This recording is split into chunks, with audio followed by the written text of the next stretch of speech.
सोच के कट्टर समर्थक तथागत बुद्ध लॉर्ड मैकाले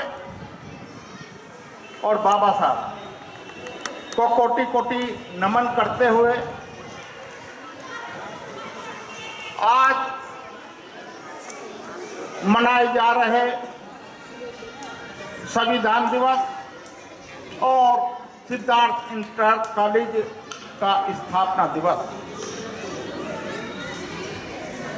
के अवसर पर आप सभी को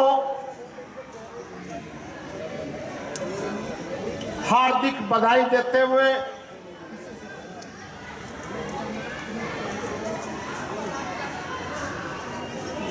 अपनी बात शुरू करता हूं। साथियों, थोड़ा परिचय दे दूं। मेरा नाम इंद्रजीत है, x general manager airport authority, भारतीय जाटव महासभा राष्ट्रीय अध्यक्ष। साथियों, इस प्रोग्राम का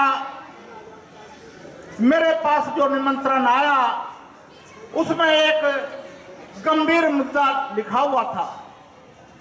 मुद्दा था आर्थिक और धार्मिक क्षेत्र में विचारों का सशक्तिकरण, एम्पावरमेंट। क्योंकि आज संविधान दिवस हम मना रहे हैं और मनाने से पहले यहाँ उपस्थित अधिकतर लोग बुद्ध और बाबा साहब के अनुयायी हैं, तो मैं धार्मिक क्षेत्र में थोड़ा सा प्रकाश डालूंगा। साथियों, मैंने बुद्ध का नाम लेने से पहले, बुद्ध का संबोधन करने से पहले कारुणिक, महाकारुणिक जो शब्द हम यूज करते हैं उसकी जगह वैज्ञानिक सोच के कट्टर समर्थक कहा है। साथियों, बुद्धिज्म को लोग या बुद्ध को इसलिए ज्यादा नहीं जानते कि बुद्ध महाकारुणिक थे। ये शब्द किसी ऐसे व्यक्ति का जोड़ा हुआ है जिसकी मानसिकता रही है कि ये समाज आज भी अंधविश्वास में रहे, अंधविश्वास को न छोड़े। क्योंकि जब हम करुणा की बात करते हैं तो मातृशक्ति,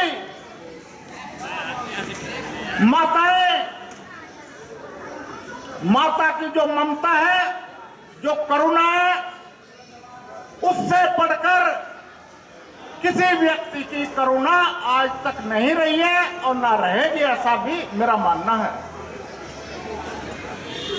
बुद्ध वैज्ञानिक सोच के समर्थक रहे और बुद्धिज्म को आज तक लोग शायद समझते हैं कि बुद्धिज्म त्रिशरण है, बुद्धिज्म पंचशील है और बुद्धिज्म अष्टांगी मार्ग है।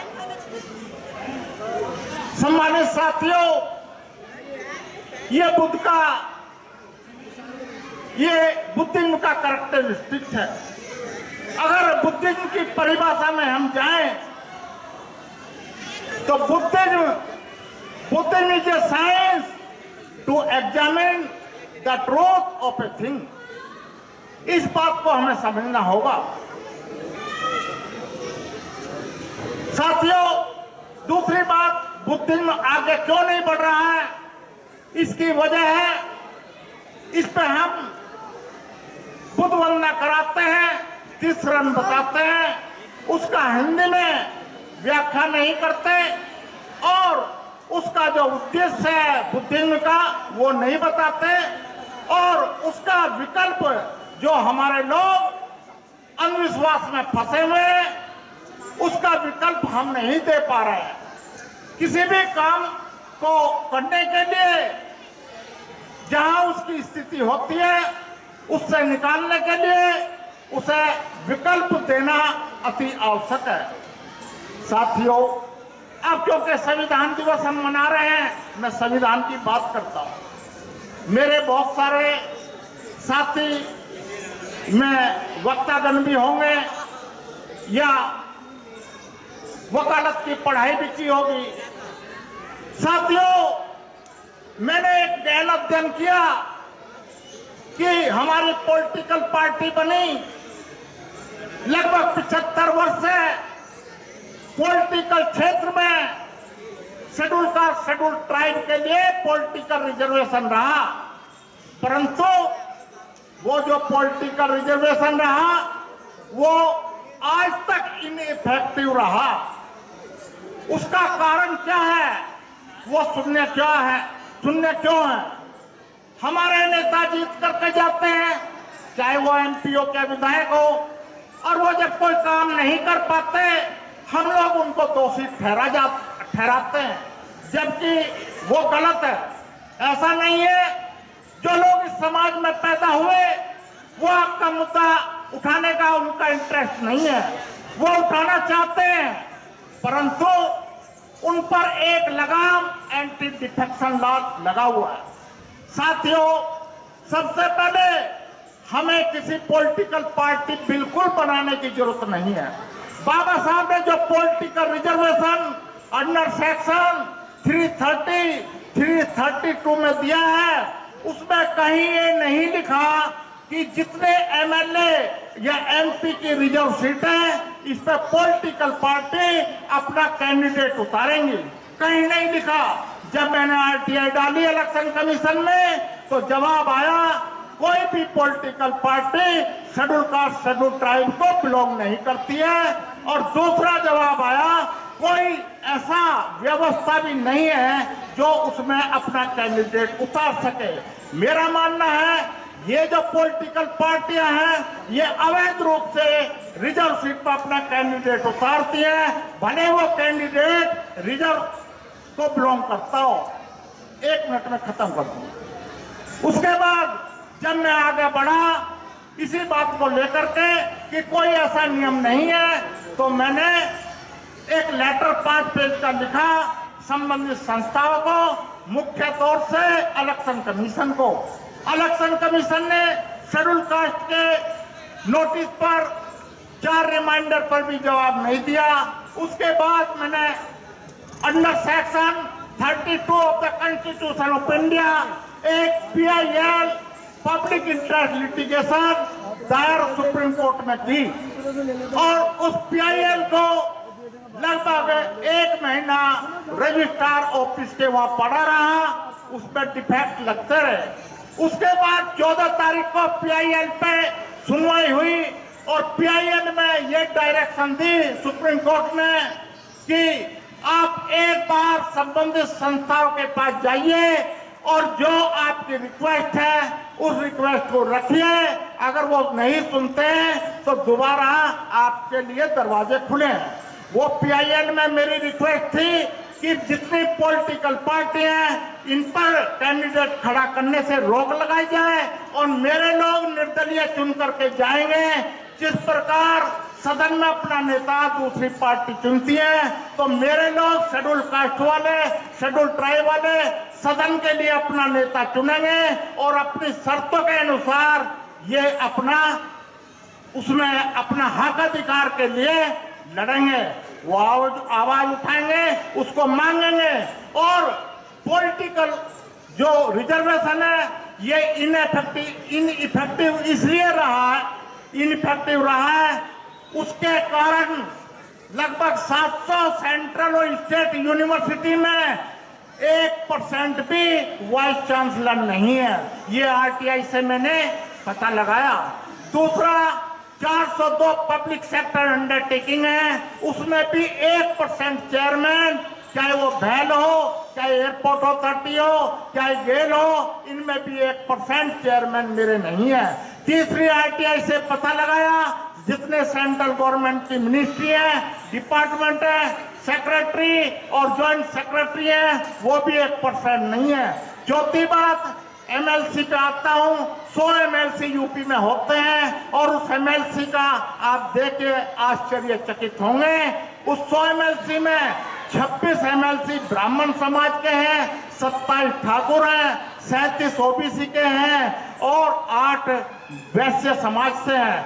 मुस्लिम समाज से 5 हैं। और आश्चर्य की बात यह है, शेड्यूल कास्ट का 21% रिजर्वेशन होते, मतलब रिजर्वेशन तो नहीं है, 21% पॉपुलेशन होते हुए केवल 2 MP शेड्यूल कास्ट के हैं और शेड्यूल ट्राइब का तो 0 है। यानी कि मुस्लिम समाज के लगभग 15 MLC और शेड्यूल कास्ट के लगभग 20 MLC दूसरे लोगों के उसमें चला गया है।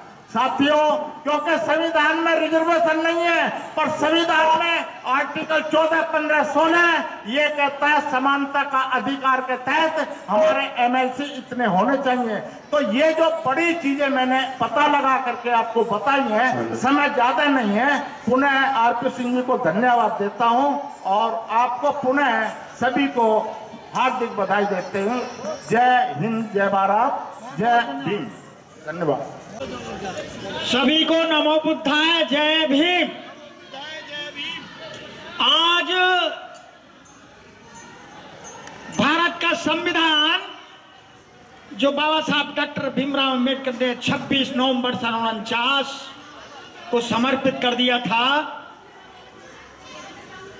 उसका जन्म दिवस मनाया जा रहा है।